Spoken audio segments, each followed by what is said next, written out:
Hey everybody, it's John here with another 7-minute morning routine. Today's routine consists of 5 exercises that I would like you to complete in the order that I'm going to demonstrate them in. Exercise number 1 is a lateral hand walk. On this exercise, we want to do 3 repetitions in one direction and then 3 repetitions in the other direction, and we want to repeat that nice and slow back and forth for 1 minute. The exercise looks like this.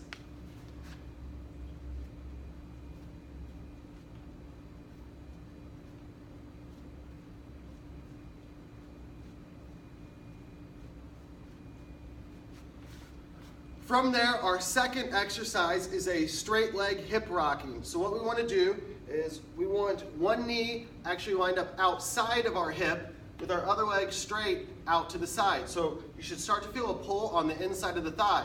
Now, to get a better stretch out of this, all you want to do is just position your feet a little bit wider. All right, when you get to a point to where you're starting to feel just some mild discomfort, you want to come right here. And then to get an even better stretch, you can drop down to your elbows.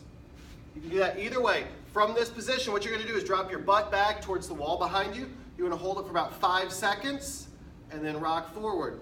Drop back again. Try to stretch a little bit further. Hold it for 5 seconds, come forward. We're going to complete that for 1 minute on one side and then 1 minute on the other side. It looks like this.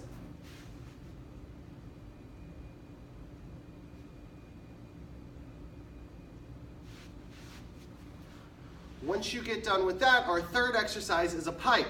So we're going to begin in a push-up position, and then the idea is to pick our hips up as high as we can. We should feel a stretch all throughout the back of the legs, the calves, the hamstrings, even in the low back a little bit. And you're also going to tuck your head in between your shoulders, and it looks like this.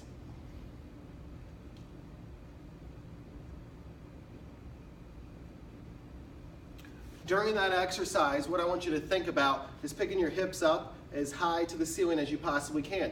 You want to tuck your head in between your shoulders there.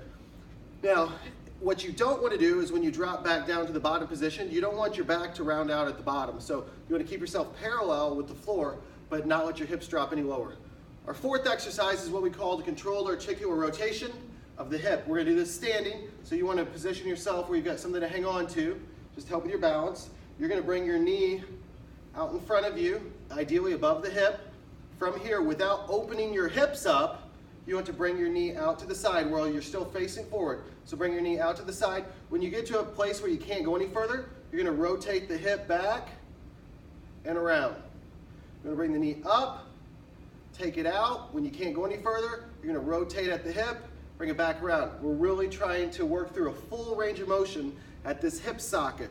Ideally, you want to go nice and slow and controlled. We're going to do that for 1 minute on each side, and just to kind of give you some reference, one circle should take about 15 to 20 seconds.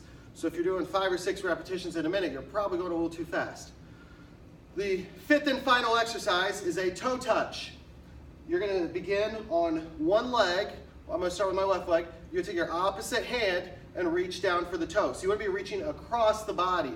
The reason you want to do that is because you'll feel a much greater stretch on the leg that's on the ground. So you want to reach down, come back up. If you need to, you can stand next to a wall or something to hang on to. You're going to reach down, come back up. Whatever leg you're standing on, I would keep that knee unlocked just a little bit. You're going to complete that exercise for 30 seconds on one side, switch right over, 30 seconds on the other side. Thanks for watching. If you have any questions or comments, don't hesitate to let us know, and have an awesome day.